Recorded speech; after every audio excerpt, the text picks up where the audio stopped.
So hello everyone, my name is Nikhil. I'm a second year food technology student at University Institute of Chemical Technology, and I welcome to all of you to your podcast with my nature. So my dear friends, today's podcast we will be looking at what is meant by hemoglobin, what are the functions of hemoglobin, and why there is an importance, why there is the importance of hemoglobin in your body, and how we can increase the levels of hemoglobin in your body if you are having low levels of hemoglobin. So let's get started. Before going to start, we'll understand what actually hemoglobin is, basically its structure. Okay, what is it is made up of? So hemoglobin is a type of protein which is present in our red blood cells, and hemoglobin plays a very important role in the transportation of oxygen and carbon dioxide from lungs to the tissues and from tissues to the lung. The hemoglobin can form unstable and reversible bond with oxygen. So when the hemoglobin is attached with oxygen, then that state is called as oxyhemoglobin.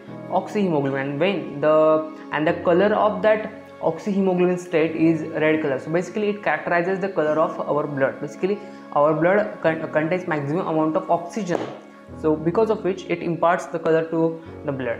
And when the oxygen is not associated with hemoglobin, then that state is called as deoxyhemoglobin. Basically deoxy, no oxygen, so deoxyhemoglobin, and the color of deoxyhemoglobin is purple blue color. So basically in this way the color of the blood can vary, and the hemoglobin group is made up of 4 heme groups which surrounds a globin group. Heme contains iron, which gives the red color to the blood, and in case of humans. But when we talk about the other animals or any other group of animals, for example there is an octopus whose blood color is blue. So because of which why that color is blue? Because of particular pigment or particular colorant present in them. So according to their different characteristics, different protein structure, the color may vary of the blood. And the development of the hemoglobin is controlled by separate genetic locus in our bodies. In case if there are some changes in the amino acid or in the sequences of genes which maybe can result into abnormal hemoglobin structure, and due to abnormal hemoglobin structure then can be many genetic disorders that can occur to our body, or it can lead to further consequences like sickle cell anemia, which is a disease and it is a very severe type of anemia in which red blood cells become sickle shaped when oxygen is in short supply. So basically when our RBC is not getting enough oxygen supply, so at that time they can become sickle shaped. But we will discuss about sickle cell anemia in the later part of the podcast. But until now, just understand what actually hemoglobin means. And when the RBCs in our body dies off, then the hemoglobin within them is released and it is broken up, and the remaining portion of RBCs or the hemoglobin becomes a chemical known as bilirubin. So that bilirubin is excreted in the form of bile, which gives a significant color to our feces, that is yellow brown color. So in this way the color is obtained of feces because of that bilirubin. So that converts into bilirubin after the RBCs dies off, and the bilirubin is excreted with the help of feces.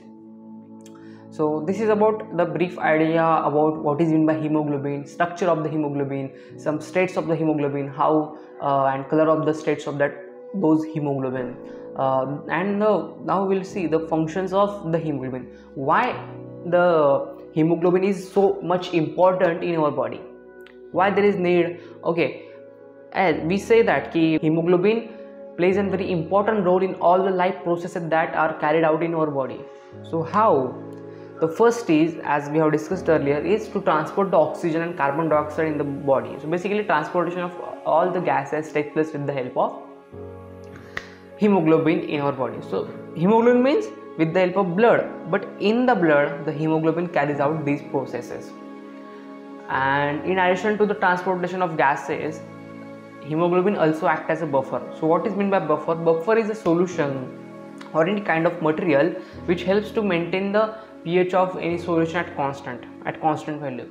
So basically hemoglobin maintains the pH of blood at 7.4. So what it do? It helps all the organs, all the enzymes to work at optimum efficiency, because all the enzymes, all the processes in our body can perform efficiently or optimally at 7.4 pH. So hemoglobin makes an good environment, good pH, in which all these processes can carry out efficiently. This is the very major important role of hemoglobin in our body.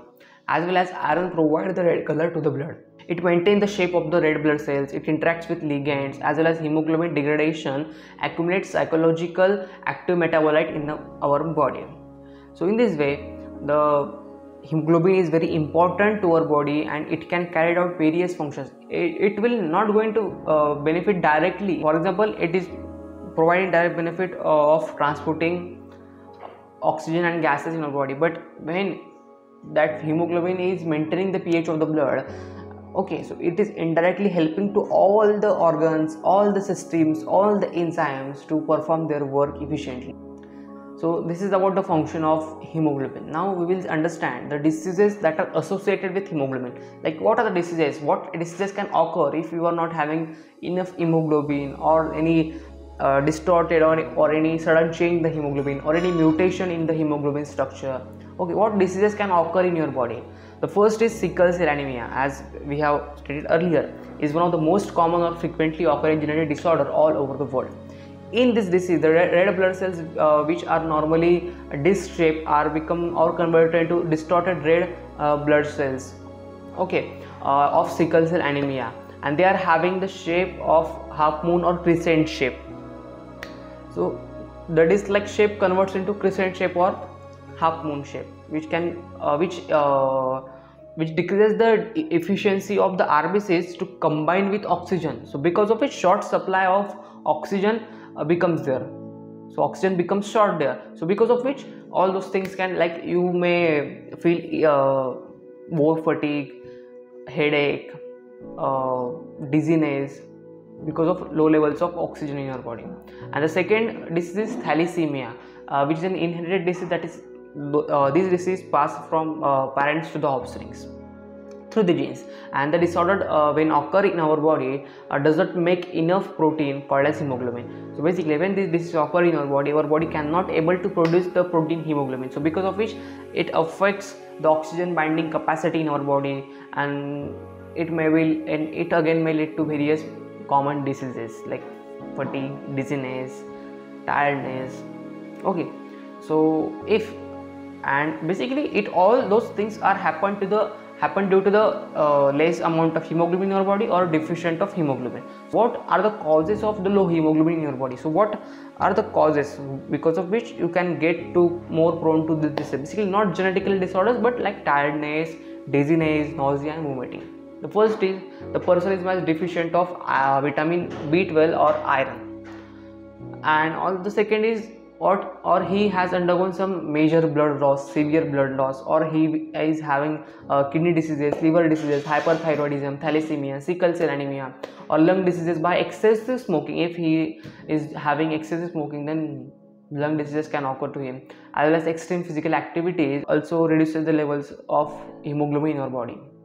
But how we can determine the levels of hemoglobin? Like, when we can say that the person is having good levels of hemoglobin in your body. So basically, there is a standard set by doctors all over the world. Like, in case of men, the levels of hemoglobin should be like 13.5 to 17.5 gram per deciliter, and that is in case for women is 12 to 15.5 gram per deciliter. So in this way, the levels are standardized. So in this range, if you are having your hemoglobin levels, then you are fit or you are having good levels of hemoglobin. So if there is high levels, so it is also a thing to worry about, or low levels.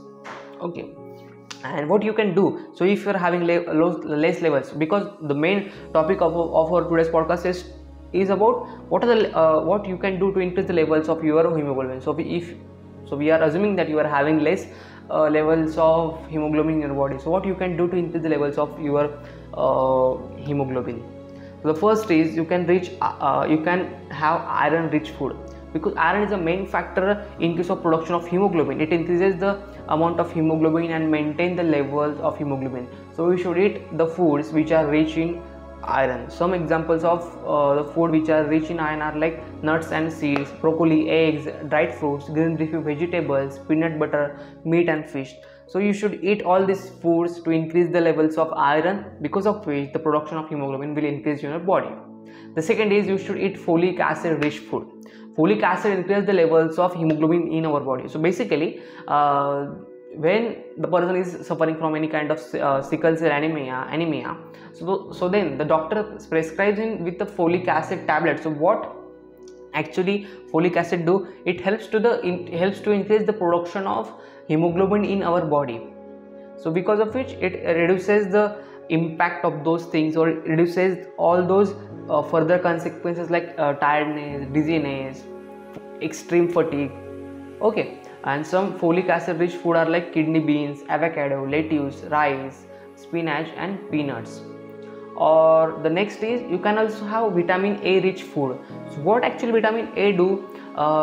It helps. So basically the intake of vitamin A increases the absorption of iron in your intestine when you are having iron rich food. So if your body is deficient to vitamin A, then, and if you are having food which is rich in iron, so it will not going to benefit your body, because it will going to be wasted, because you are not having any agent which can absorb all the iron that you are having, or you are having or eating through the food, iron rich food. So to increase the hemoglobin levels in your body, you should eat foods which are rich in vitamin A. Some foods which are rich in vitamin A are like fish, liver, sweet potato, kale and collards. So you can have all these things to increase the levels of vitamin A in your body. So what vitamin A further do? It will increase the absorption of iron in your intestines. Next way to increase the levels of hemoglobin in your body is to take iron supplements, because if a person is having extremely low levels of hemoglobin in the emergency, then the doctor might prescribe him to take iron supplements. So it is important to note that if you are having high amounts of iron in your diet, then it can be very dangerous to your body, or it can cause hemochromatosis, which can further lead to liver diseases and side effects like constipation, nausea, vomiting. And with the help of supplement, the levels of iron can be gradually, the main word is gradually. So with the regular supply of supplements, you can increase the levels of iron in your body gradually, not suddenly over the next 1 or 2 weeks. So it is very important to increase the levels, to increase any kind of levels. If you want to increase the levels of anything in your body, then it should be increased gradually, not instantly. And there are some specific foods which you should increase to increase the levels of hemoglobin in your body. The first is brown rice, the second is pumpkin, the third is dry fruits, green leafy vegetables, fish, apples, oranges, dark chocolates and beetroots. So in this way, if you follow this diet, if you eat all these things, then you can increase the levels of hemoglobin in your body. So in today's podcast, we understand what actually the hemoglobin is. We understand the structure of hemoglobin, the 2 states of hemoglobin, the color of the 2 states of hemoglobin. Then we understand the functions of hemoglobin, what are the basic functions or major functions of hemoglobin. Basically, those are the major functions, like maintaining the pH of the blood, which helps to keep body sustain in equilibrium. Then we understand the major diseases of less hemoglobin, low hemoglobin, and the causes of low hemoglobin in our body. What are the causes? So you should work on those things to increase the levels of hemoglobin in your body. Then we also discussed about the what are the foods you can eat to increase the levels of hemoglobin in your body. Okay, you should eat iron rich food, folic acid rich food.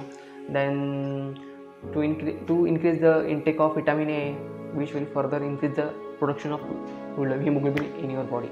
So that's it for today's podcast, guys. If this podcast has added any good values to your life, then please like and share with the loved ones you care the most. And if you haven't subscribed to the channel yet, then please subscribe to the channel. And until next time, stay tuned, stay safe, stay healthy. See you soon in the next one. Bye bye.